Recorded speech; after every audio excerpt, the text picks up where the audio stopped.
I am happy to present Kacy to present our webinar tonight. And again, please do put your questions in the Q&A box and we will get to them at the end of our presentation. Welcome, Kacy. All right, thank you so much, Helen. So I'm really grateful to be in conversation with all of you tonight. This workshop is really directed for adoptive parents, but I welcome anyone here that is interested in thinking about or understanding more about adoption. So to start, I might just share a little bit about myself. So I'm a social worker. I've been in practice for about 16 years now. I have a private practice and I'm also an associate in the Foster Care and Adoption Project at Ackerman. I would say that the majority of my clients are touched by adoption in some type of way. And adoption itself is both a professional focus of mine, as well as carries personal importance to me. I was adopted through transracial intercountry adoption. I was born in Korea and I was adopted by a white family. I grew up in New England and I have two older brothers who are not adopted. I would say that there's a multitude of identities that impact how I show up in my work. So I identify as a cisgender straight woman. I am Asian, Korean, Korean American, Asian American, and American. I am married and the parent to two daughters through birth. They are both biracial, Black and Asian. And as a result of all of this, I think regularly, both in my professional and in my personal life, about the intersectionality of identities and the navigating of complex experiences. So that's just a little bit about where I'm coming from. So I'll say that I had a really hard time deciding what to say here tonight, primarily because there's about 1,000 important and meaningful pieces to understand and process when it comes to themes of adoption. So today I've really just chosen to focus on a few of those and to really unpack more around loss in adoption, as well as identity development in the ways that you can support connection through both really direct and practical activities you can use to tune into your children, as well as more indirect but equally powerful stances and approaches that you can take to support your child's well-being, as well as simultaneously support attunement and connection. So I'll really try to give you a framework for understanding more about these themes and to give you some resources and activities that you might consider engaging in. So I hope you'll understand that we're really just scratching the surface. So I hope you can use this conversation as a launching off point for more processing and learning on your own. So I'll say I was at the beach recently, and when we got there, one of my daughters just ran and jumped into the ocean and just kind of was completely submerged. And I waded in very slowly, and with each little wave, I kind of adjusted and slowly acclimated to the cold. So that's typically how I like to approach things, kind of methodically and slowly build depth. But since we only have 1 hour at the beach today, I'd like to invite you all to jump pretty much head first with me into the depth. So as a result, please remember to raise your head up and breathe when you need to, and stay present and tune into openness where you can. So I know that for so many of us here tonight, adoption is the way in which our families were created. And I really recognize that love and commitment to your family is a large part of what brings you here today. So if I don't mention it throughout this workshop, I want you to understand that I know that is the backdrop to you showing up here. And I hope you will keep tuning into that strength and resource as we talk about some of the complex and sometimes challenging themes in adoption here today. And for clarity, I'll be using terms like adoptees or adopted person, adoptive parents, and birth parents or family of origin. And I understand that many of you might use different language, and I also use different language at times. And I think we do have a ways to go to come up with really nuanced but accurate adoption language. And I recognize there are flaws in these terms, and I like to be very intentional and purposeful around language and adoption because words do carry a lot of meaning and history. And it's something we won't touch on much today, but I wanted to at least give you a heads up on the terms I'll be mostly utilizing here. So I'm gonna go ahead and share my screen now.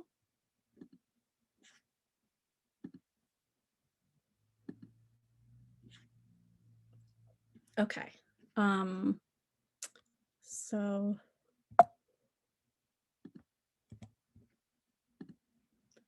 Okay, so I'd like to really start by talking about a foundational piece of adoption, which is loss.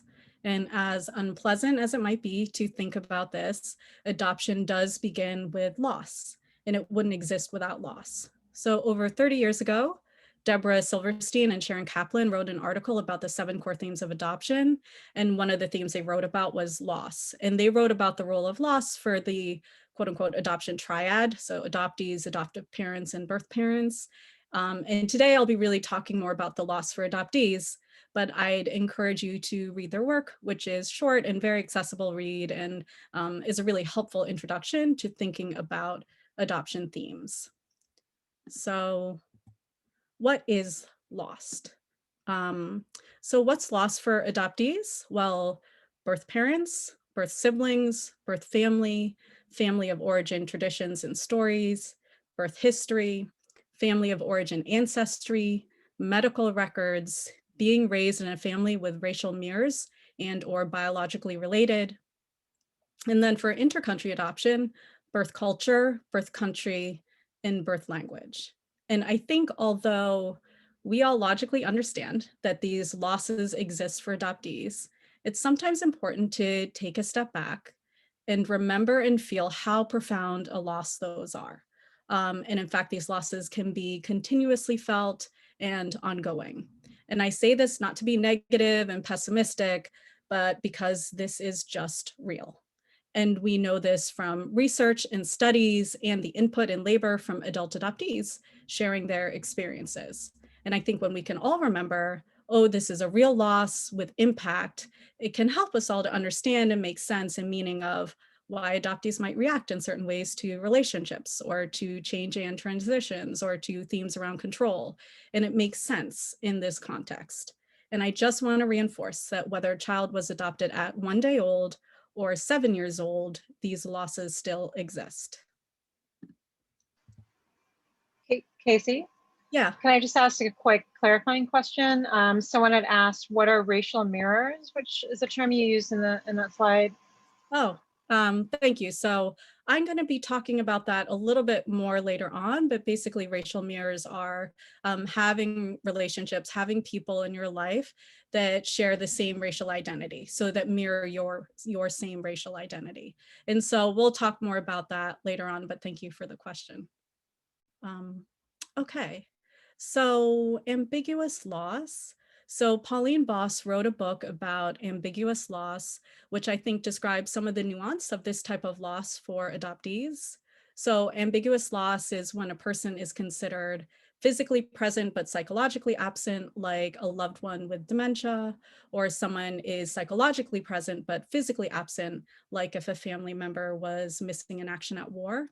And ambiguous loss is notably different from other types of losses because of the uncertainty ongoing and with no symbolic rituals to support processing or marking of the loss. So all of the losses that I mentioned before are considered ambiguous losses for an adoptee.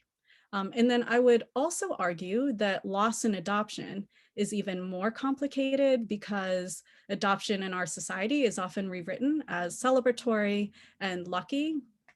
And I would say there's probably very few adoptees that have not heard, whether directly or indirectly, the message, "You are so lucky you were adopted."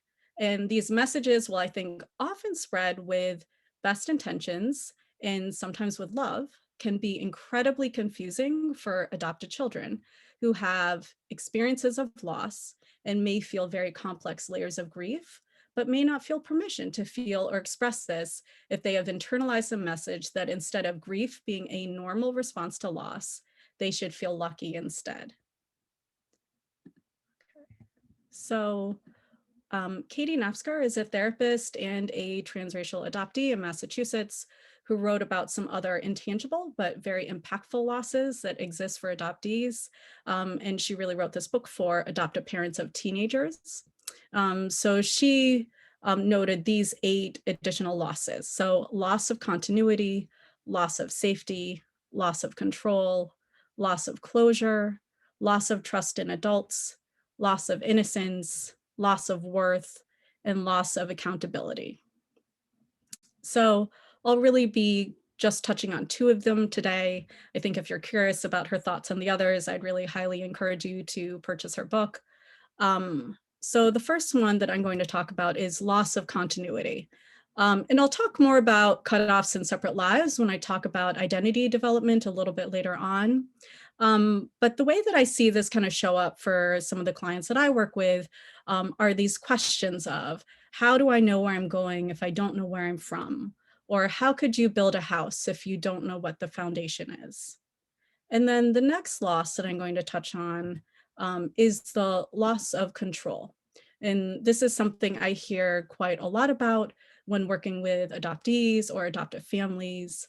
Um, so I'll say this, the adopted person has no control over some of the most influential and emotionally significant decisions in their life.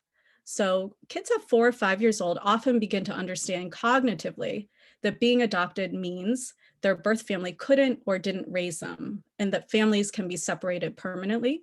But even before 4 and 5 years old, there's a lot of research now that understands that a separation of a baby or toddler from their birth mother, that the baby or toddler experiences this as a loss. And although it is not retained in their explicit memory, it is stored in their implicit memory, their body and their nervous system.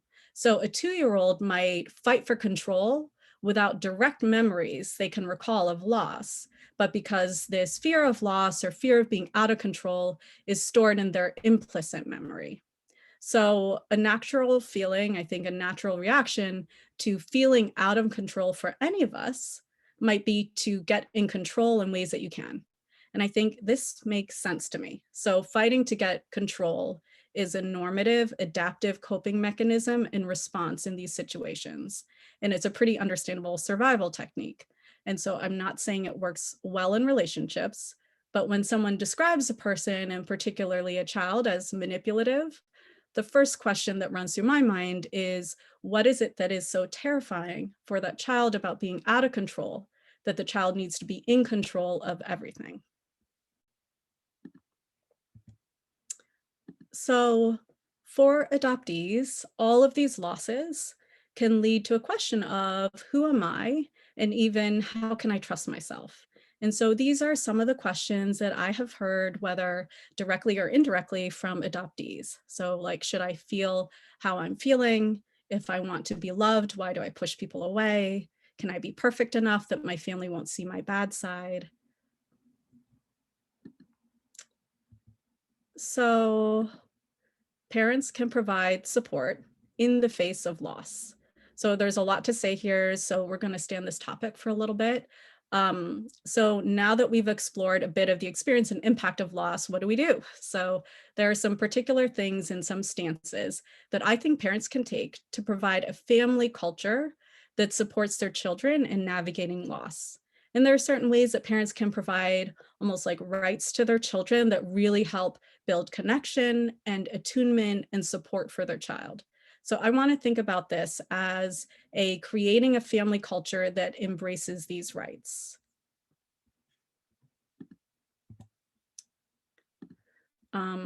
So instead of reading each one of these rights here, I'm going to go through each one of these individually in more depth, but I just kind of wanted to put them in one place if you look at the PowerPoint later. So the first right that I talk about is the right to grieve. So parents can create a family culture that provides a right to grieve what is lost, with a knowing that grief is not a one and done, but surfaces with various stages, experience, and moments in life. Okay. So how do you create a family culture that provides this right to grieve?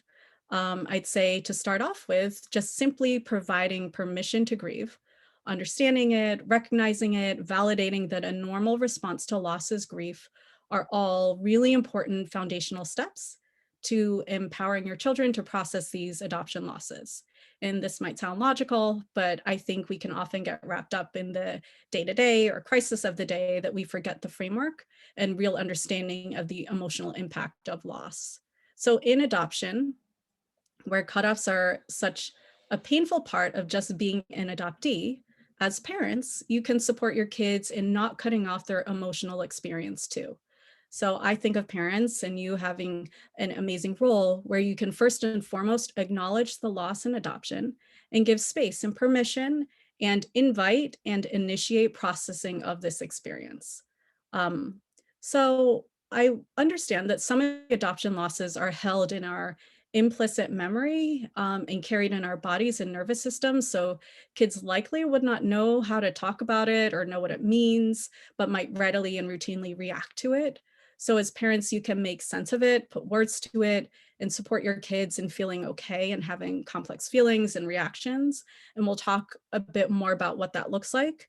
But before we move on, I just wanted to say, if any of you are interested in understanding more about implicit memory, Dr. Julie Lopez is a therapist and an adoptee she wrote a book called Live Empowered, Rewire Your Brain's Implicit Memory to Thrive in Business, Love, and Life.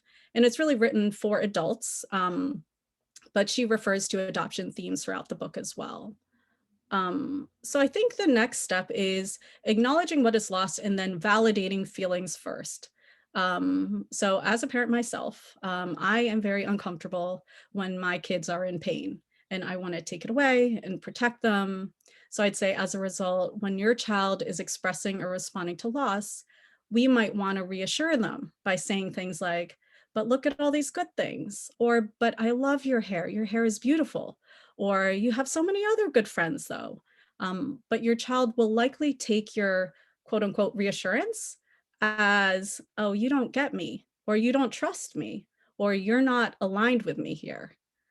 So instead, I recommend pause and validate their feelings first. So it could be as simple as just saying like, wow, that sounds really hard, or I can see how upsetting that is for you. And even just reflecting back what they said. So if your child says, I hate my school, you can respond with, oh, you hate your school. And that builds attunement and confidence for your child that they can trust in their own response and that it's okay for them to feel pain when there's pain. Um, I think that giving validation of your love and appreciation and admiration of your child can come in the many other moments in life. But in these tough moments when your child is expressing pain, I'd say go with attunement. In addition, and this is really important, I feel like if there's nothing else that you take away from this, please hear this. If your child expresses a time when they've specifically felt hurt by or distanced by a family member or friend and they express it to you, your instinct to protect them from pain or feeling pain might lead you to say something like, oh, I'm sure Uncle Carl didn't mean it like that. He loves you. But saying that won't take away their hurt and won't reassure them, and it won't change their mind about what happened. In fact, it will likely make them feel not just the pain of what Uncle Carl said, but will also make them carry the pain that they feel you are not their ally.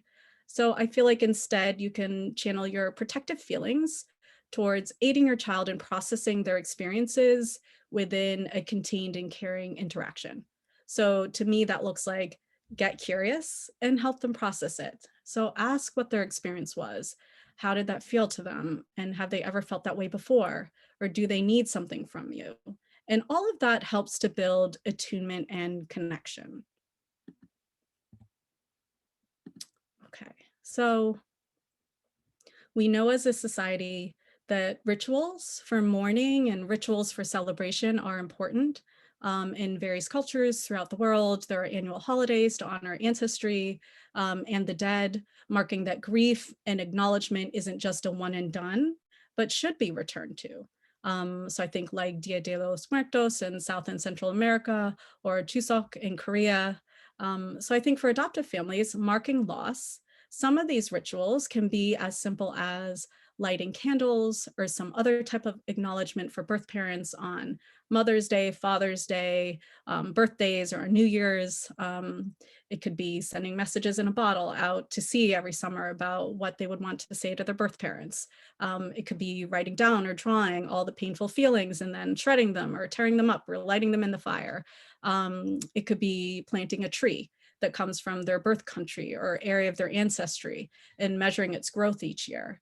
And it can be more casual, like just bringing up how you wonder about their birth parents. So I would say look for and create openings. If you look for openings for talking about and processing loss, you might notice that there are actually a lot of entry points into this. And I would encourage you not to completely wait and follow your child's lead on this, because they often won't have the vocabulary or even know it's okay to bring up these topics or identify the feelings. So regularly giving permission is important. I give an example sometimes of if a neighbor said, you're welcome to come by for a visit anytime. If they said it only once, you likely will think it's just a nicety, but not a real invitation. But if they continue to say it to you, it starts to feel like an actual invitation and gives a culture of openness and welcoming. And I think more than just a one-time conversation, providing an ongoing culture of openness and permission is important. So the next step is really sharing your own feelings around loss. So normalizing that loss exists and that you feel it too is helpful. So you don't have to co-opt your children's experience of loss or say you know exactly how they feel, but it gives an opportunity to acknowledge that everyone experiences loss or sadness or anger or longing or loneliness, and everyone handles it differently, and that's okay. So the last element on the right to grieve that I wanted to talk about is acknowledging that experiences throughout life might resurface loss and grief. So recently as a world, we've all been in the act of loss and processing loss as a result of this pandemic. And there's a very real and upsetting loss of life, but also the loss of normalcy, the loss of the expected, the loss of routine, the loss of connections, and the loss of control.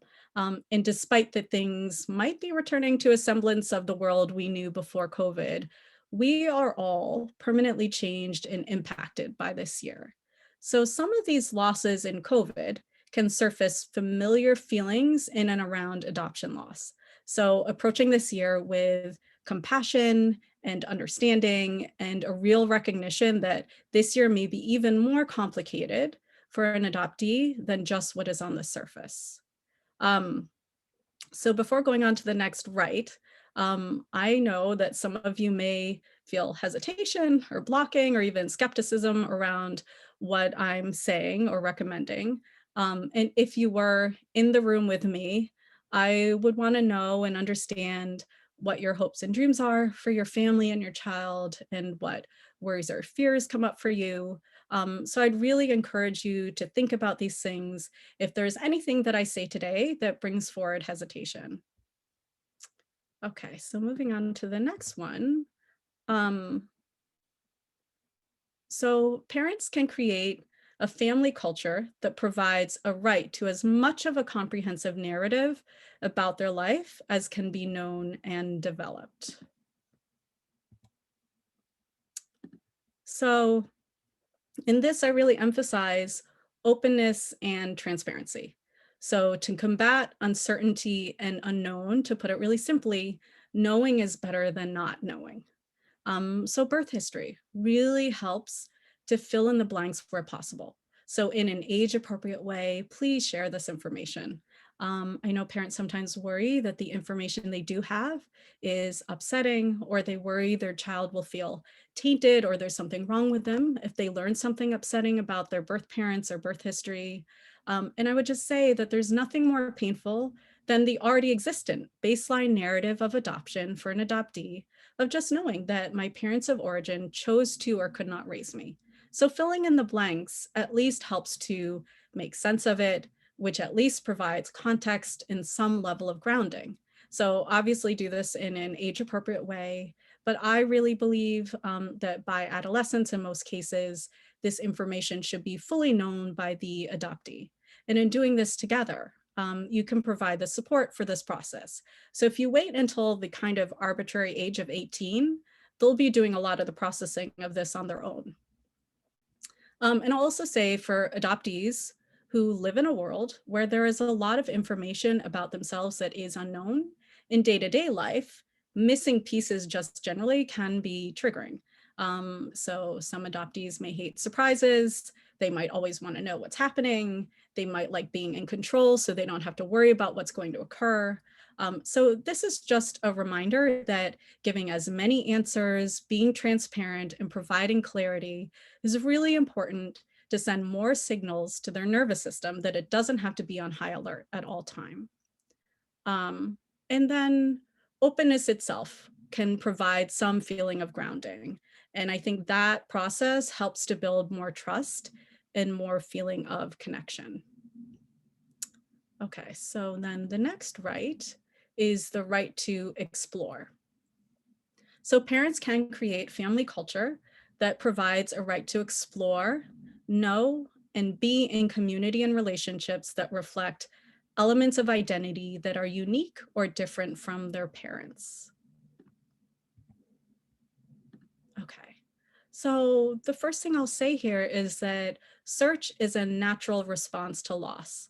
So allowing for and encouraging search, whatever that means, search for what I like, search for friends I feel comfortable with, search for food that tastes good, search for connection to birth country or birth culture, and search for birth family. So parents can support their child in this by providing missing pieces and really knowing that search is not a rejection. It's not personal about you or your relationship.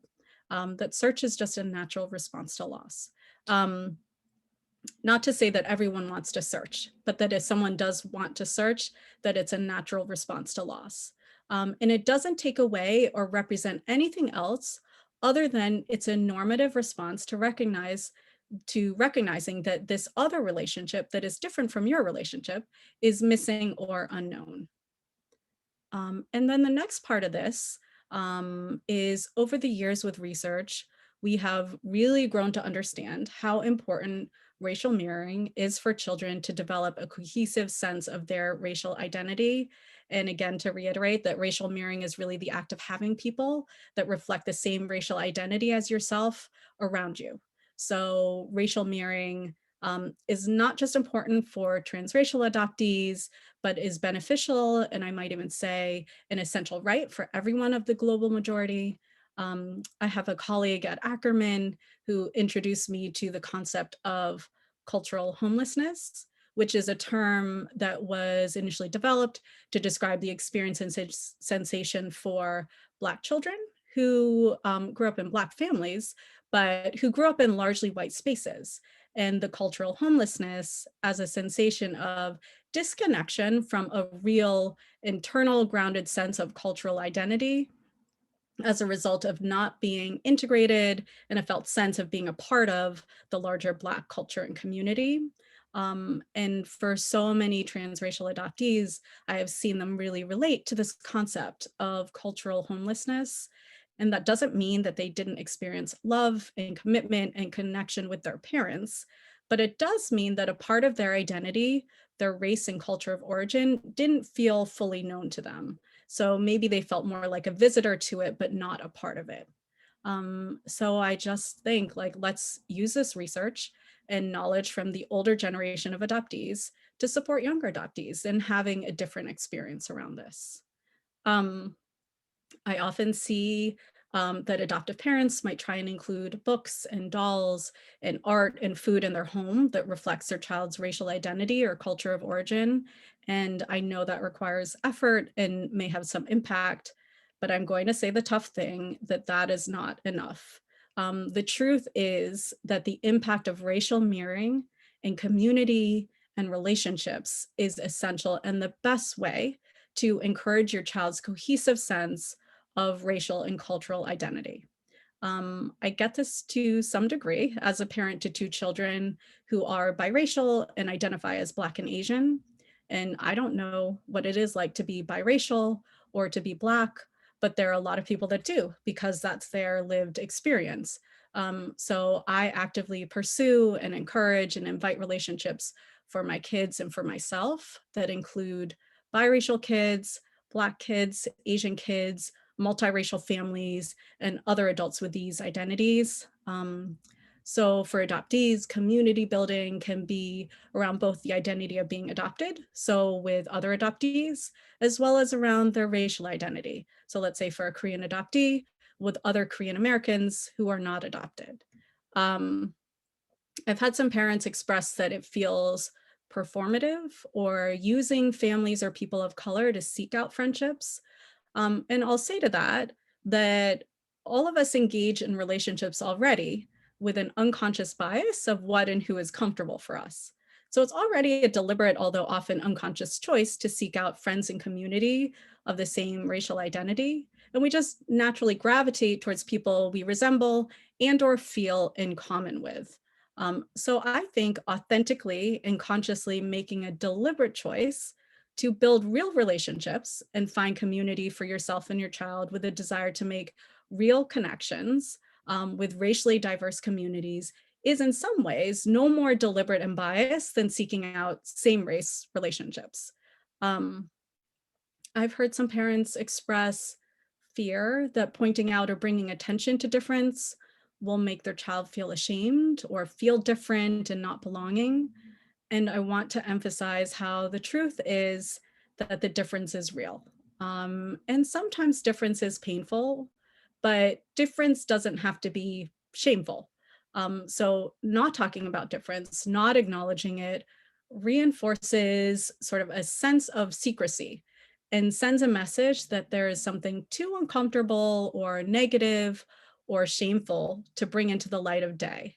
So we all have racial identities, and it's so important to allow your child to explore their racial identity and build a relationship to that identity and build comfort within that because that is a part of who they are.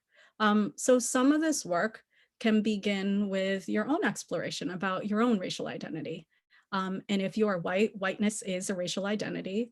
And there are many books that exist around this. There's a lot of resources out there. So use the books, use the resources, because I think when you can acknowledge and openly explore difference, then it doesn't feel like a taboo or scary topic for you or your child. I will even go as far to say that there's a lot of exercises and practices for building attachment and attuning and connecting with your child. But I think that this way of acknowledging difference and allowing for the exploration of unique identities is one of the most important ways of building attunement and attachment. It shows that you can embrace all parts of your child, and that is so infinitely important for your child to feel. Okay, so moving on to the next right. Parents can create family culture that provides a right to empowerment and choice. So as I said before, there are many elements for an adoptee that are not within their control. So building in and allowing for their voice and authority and empowerment when possible is important. One way I see this come up is around choice over the narrative and information about their life that is shared with others. So really empowering your child that the story of their adoption and their identity belongs to them. And in many ways doesn't even belong to the whole family, but belongs to them specifically. Another way I see this come up is how to respond to inquisitive but intrusive questions, and to really help them to understand and learn that these questions don't have to be answered, and to support them in understanding what options they have in those moments. So I often recommend developing a toolkit of options they have for curious but intrusive questions. And those options can include answering and educating, ignoring, changing the subject, making a joke, or even responding in anger and saying F you, which is often what happens anyways, and giving them the right to choose which option they want and that they can decide for themselves in each instance which one they'd like to choose from. So really reinforcing the message that it isn't someone else's right to know, but it's your child's right to decide what and when they share. Okay. So parents can provide a family culture that provides a right to the child to navigate their own identity development without a burden of being indebted or being their parent's protector. Okay. So I've had clients who recognize from a very young age, or they've reflected back that at a very young age, they felt indebted to their parents and that they felt they owed gratitude and protection. And by parents here, I mean adoptive parents. So you may not have ever said anything like that to your child, but in our society, narratives around adoptees and orphans having been saved and rescued inherently cast adoptees as lucky and owing of gratitude. And that indebtedness can feel very defining and constricting for adoptees. And not only that, but I've often heard from adoptees that they perceive their parents as needing of protection from hurt or pain. So they suppress their own thoughts and feelings or even distance themselves from their parents in order to protect their parents. And I don't think any of that is how we would want our kids to respond to us. So making space for saying, it's okay to feel anything here, and I will love and accept you no matter how you feel. And if kids feel like their parents need protection from hurt, then if they want to search or long to search for parts of themselves that are separate or unique from their adoptive family, like birth culture or friends or connections of the same racial identity or birth family, they may feel constrained by loyalty to their adoptive parents, which can really trigger inner turmoil, resentment, and conflict. And truly, I think there should not be a loyalty bind for an adoptee between their commitment to their adoptive family and their commitment to themselves and their own needs. So continuing to take a stance that reinforces that your kids don't need to be your protector is important. And that you don't stand in opposition to their family of origin and everything that that represents to them. So right now I'm going to close the chapter here on loss and grief that we've talked a lot about, and we're going to move into other elements of identity. So I've titled this like sci-fi and adoption, because I'm telling you, it sometimes feels like sci-fi or fantasy genre. So I'm going to talk about a few elements of this. So I sometimes utilize a science fiction metaphor of alternative lives or alternative universes or the multiverse, as I think people talk about in movies today, in describing adoptee identity. There was a moment when I was visiting Korea 20 years ago when I had a very palpable feeling of what would it have been like to grow up there, to have walked down these streets as a resident and not a visitor. And what would it have been like to grow up eating Korean food and with a Korean family? And it was like a flash of deja vu of an alternate universe or alternate life or ghost life. And I think many adoptees carry that sensation or knowledge that our life that we live only exists because there are these other alternate lives that we didn't lead. And I don't think that's a sensation that non-adoptees feel regularly, but it is fairly common in my experience for adoptees to feel that. And I think sometimes this knowledge can contribute to feeling like their life isn't guaranteed or assured or legitimate. And whether we tune regularly into those feelings or whether they're just kind of shadows of thoughts that occasionally drift into our consciousness, there's a way that this knowledge of these alternate lives is built into how we know ourselves and our experience. So the next one of who am I and imposter syndrome, I see the defining of identity development often as the creation of more cohesive or more full answers to the question, who am I? And so I'd say for adoptees where our beginnings seem almost magical or mystical at times and they're unknown, that question of who am I can be really complicated and hard to define. And not just about our origins, but the ways in which we navigate difference in our day-to-day lives, and often an uncertainty about how we can or should navigate difference and these other complex parts of identity. And that can be really complicated and sometimes stressful. Um, I've had clients who ask the question very directly, who am I really? And I've had some clients relate to a sensation that they look a certain way on the outside, but feel differently on the inside, and that it resembles being an imposter or living in someone else's body. And I've had clients who don't ask any of those types of questions or might not even think to ask those questions, but react to that feeling of uncertainty. And then survivor's guilt. I've spoken with many adoptees who feel like they have almost a survivor's guilt of why did I get to grow up with the privilege of my good life, or a good education, or a family with resources and love and care? Why did I get this? And then along with that can sometimes come this question of, what do I need to prove I'm worthy of this? So I think parents can play a role in supporting identity development. So for example, with survivor's guilt and privilege, I think one way you can support your child in processing this for themselves is through your own stance that you can take around privilege. So I'll start with the overall institution of adoption, that the existence of adoption as an institution really exists within a world where there is societal inequity.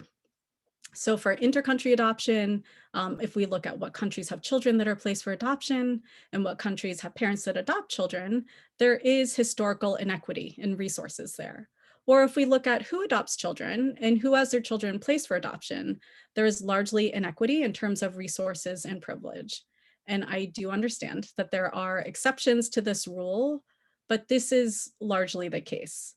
And when I have seen so many adoptees struggle with, how do I make sense of the privilege I have access to in being adopted? It's really complicated. And it is so tremendously helpful when you as parents can examine your own personal privileges and work on understanding the meaning of that for you, so you can provide a space where your child can openly process this very complicated experience for themselves with you, so that they don't feel like you don't get it or you haven't done this work too. I think there's many resources that exist out there to support this kind of work.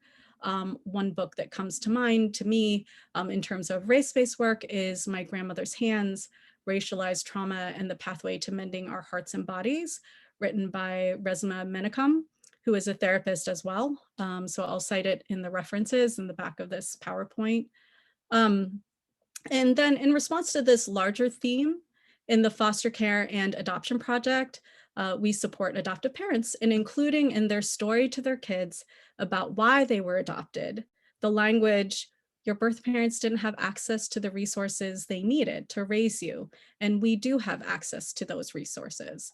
And this brings in the larger lens of how adoption exists in the world. Okay, so in terms of imposter syndrome and uncertainty of the body, I think our bodies hold mystery for adoptees. So there's questions about like, why do I look this way? Or where did that feature come from? Or what genetics do I carry? And some of these questions can't be answered, and that is painful. But parents can engage in activities that can support your child in experiencing their body with some level of knowing or with joy. And there's many activities that can support this, and I've included some below. So some basic simple things like drawing nail polish on your child's fingernails, drawing pictures on each other's back with your finger, doing massages, popping the cheeks like that, making tinfoil gloves. I've had a few clients who've really enjoyed doing this, where you kind of put tinfoil and you wrap it around the child's hand and really kind of make a glove. And then when they take their hand out, it's so interesting to not just sort of look at the glove and what is made, but to really understand like the nuances of their body, of their hand. And other activities like most sports, I think, dance and martial arts. So any of these games of noticing your body, knowing your body, feeling your body can help for attunement from you to your child and from your child to themselves in developing comfort and acceptance and knowing of their own body. So I just wanted to note that some of these activities I pulled from TheraPlay activities. TheraPlay is an approach to therapy that supports attachment and connection between children and their caregivers by using the medium of play. And I'll also just reinforce at this point that in supporting your child in developing comfort and knowing of their body, one of the most important elements in this is what I mentioned before about having community and people in your lives that mirror your child's identity. so adoptee and adoptive family community, and racial and cultural mirrors. Okay. So there are many experiential activities that can explore and make space for the various parts of identity for an adopted person. So art activities that explore the layers and nuances of identity. One thing I've done a lot is getting one of these cardboard boxes, which I often will get like in bulk at Michael's, and then writing on the outside of the box what you think people perceive on the outside of you, and then opening the box and writing on the inside what you see on the inside of yourself. What do you think is really inside? Or drawing on blank puzzles, which I think are fairly easy to find in like art stores or online shopping places. So drawing on blank puzzles, something that represents you. And then there are so many conversations that can stem from, what is it like to see one piece missing or many pieces missing? Or if the whole puzzle is kind of mixed up, and does that feel familiar to them in any way? Or making a chart with what they think they get from the birth family, what they get from their adoptive family, and what is uniquely from themselves. I know many people make life books, so making these for and with your child, and also making timelines that explore the various events of their life in a cohesive, linear, visual way can be helpful. I'd say in the foster care and adoption project, we have found this particularly helpful for children who have had multiple foster care placements or different homes that they have resided in. And then the last activity I'll talk about is the Tree of Life exercise. So many years ago, I adapted a narrative therapy approach called the Tree of Life exercise that was initially created for working with people who had experienced complex trauma. And I adapted it to working with adoptees. And it's a way of visualizing and processing the multiple parts of the self using art and in drawing a tree that is representative of yourself. And in it, the different parts of the tree represent different aspects of you, including like what your roots are, what they mean to you, what comes to mind, what's important to you today, impactful people in your life, your strengths, your hopes and dreams for yourself. So I wrote about it, and it's on the website for a Narrative Therapy Institute, which you can access through this attached website link. But if you do this, please come back to this PowerPoint and use the modifications here that I've made. And to me, that's just representative of what I wrote like 15 years ago. I've grown and learned since then. And so I think all of us continue to grow and learn in this process. And then finally, I wanted to say, I know that all of your kids are survivors and carry resilience, and they have strengths and power and have found ways to live and make meaning. And amidst all of these other nuances and complexities, it's most important to hold on to the very true reality that your kids have strengths. And my hope today is that using some of what we talked about, you can continue to just build on that and create more connections.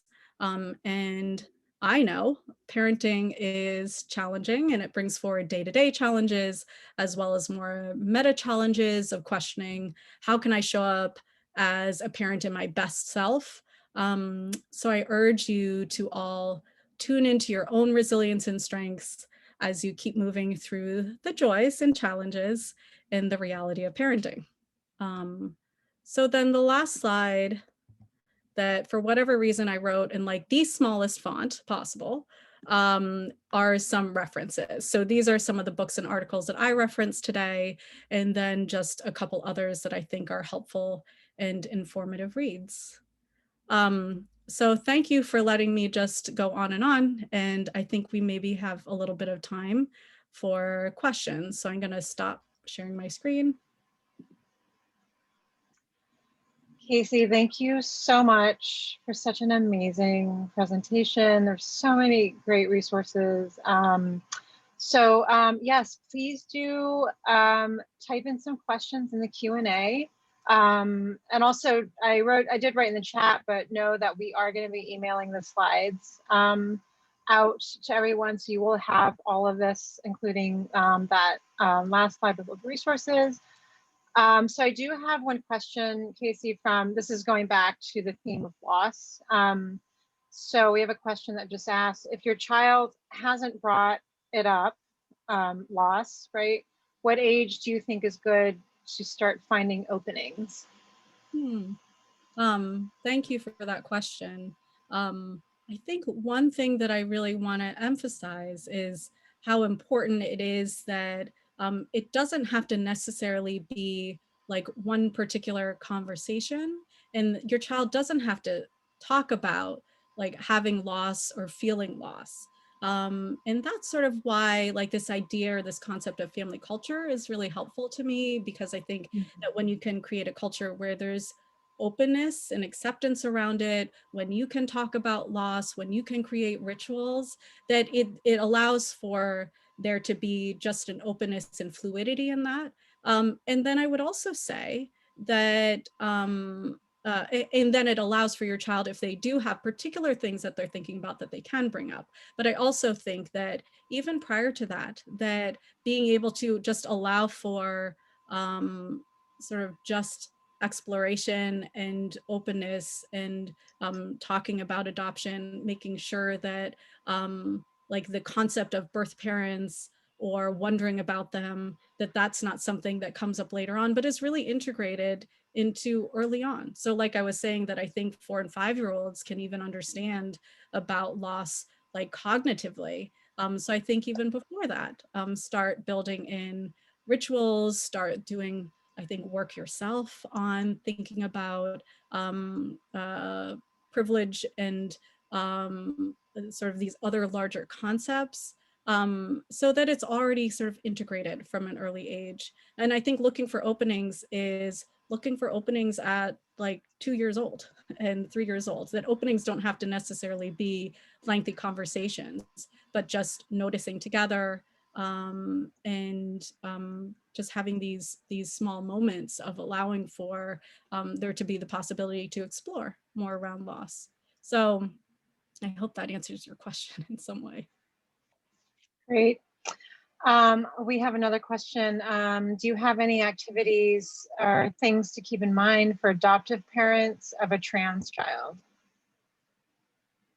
Yeah, I think, you know, when I think about adoption and think about all the layers of complexity, we are not just adoptees and that's the only part of our identity. So in some ways, I think the idea of exploring identity and exploring meaning of that, some of the activities I talked about, I think can be used for anyone to explore sort of like multiple layers of identity. So I like the box exercise of like writing on the outside and then also thinking about who you are on the inside. Because there's this way in which you never know what someone's going to put on the outside, like how they think people perceive.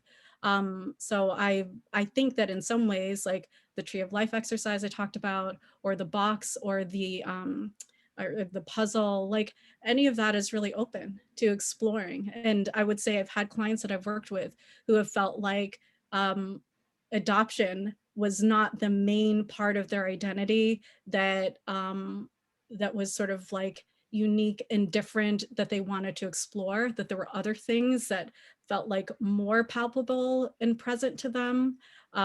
So I think that some of these things is just allowing for space to continue to explore like what's important to you, what's meaningful to you, how are you processing difference, how are you processing identity. So it makes me wonder if, like, if you think about those activities, if there's ways in which there can be openness in that, that it's not just like we're going to do an activity around adoption, but do an activity on exploring identity and who you are. Wonderful. So I have a question that I'm sure a lot of people have related questions around behavior. How do I know when a behavior is an adoption behavior? For example, my son and I seem to struggle with control, but is it because I'm too controlling or because he needs an unusual amount of control? How can I know? Thank you for the question. Um, I think in some ways it's hard to know. There's so many layers of experience and sort of layers of uh, I guess just identity that it can be hard to know, like, what is this specifically that is showing up.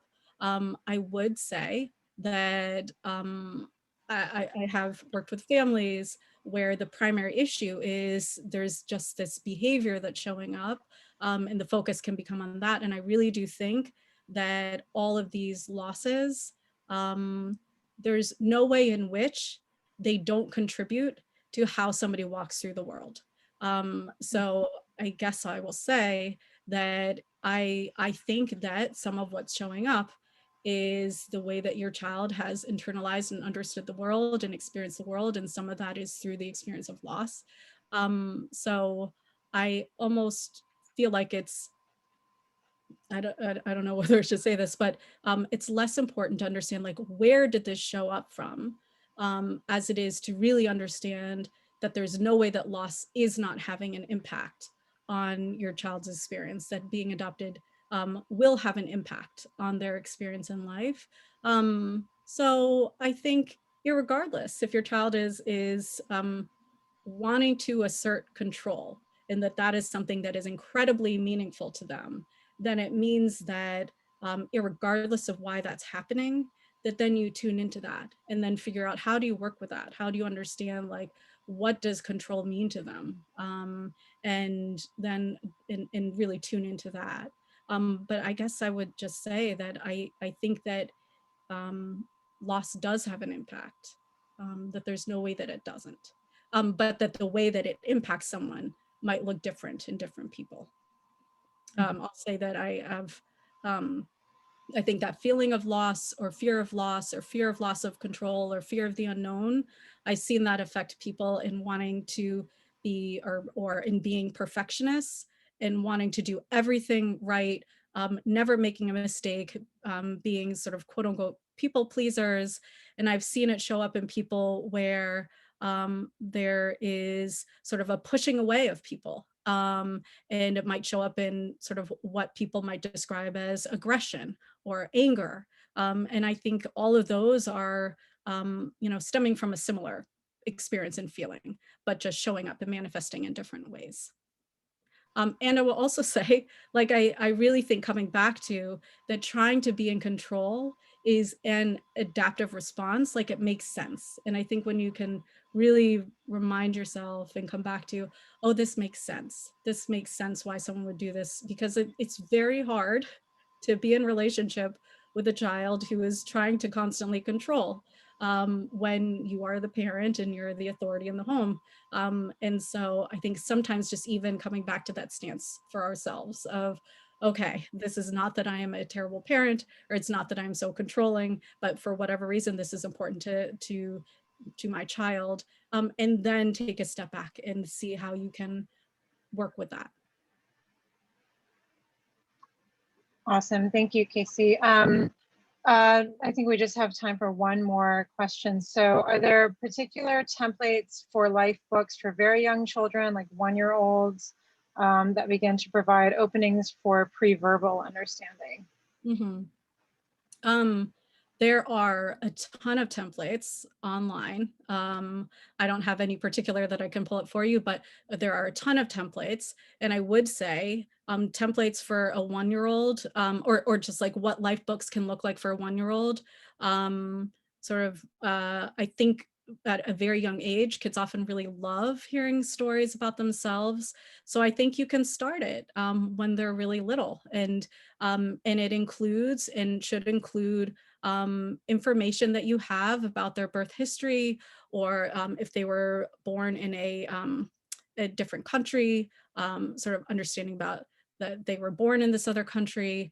And then I think you build upon it. So, like, what is not age appropriate to put in a 1-year-old's life book, then over time you can add to it. So I think it's sort of like a living document, it feels like to me, in pictures.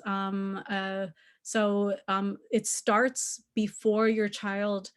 So the life book story will start before your child joined your home and family, and really start like with their birth. So anything you know about their birth. So it could start with if you know that they were born in Ethiopia, if you have some sense of like what the weather was like on the day that they were supposedly born, and understanding that some of the information is unknown, or some of the information you may not fully trust. And that's something that over time, I think you keep working on. But a life book should not start with the day that you came into our family. It really needs to start before that, so that it includes, and it doesn't start with just like the adoption process. So I think there's a lot of templates out there, and it can really start as like a nice bedtime story, and then over time include more information. But I think, like what I was saying before, like by age, by adolescence, I really think for most kids, like the life book can include all the information that you have about their birth history. And that can be a place where it can be something where in the process of writing it is how you're also talking about the information too. Wonderful. Thank you so much, Kacy. This was such an amazing webinar. Yeah, we have a lot of thank yous in the chat box. Also, just a comment that somebody is commenting they have held a support group meetings for adoptive parents for people interested in adoption. However, I'm not an adoptive parent, so I thank you for enlarging my knowledge of adoption and for the many details embedded in the journey of adopting and being adopted. So yeah, so everyone, thank you so much for coming. We will be sending out the slides. Also, please stay tuned because we are recording all of these videos. They will live on a new YouTube channel, so you can revisit and rewatch and really take in just the depth and nuance of so much of this information. Please come back to our other monthly webinars if you can, and have a really wonderful night. Please take care.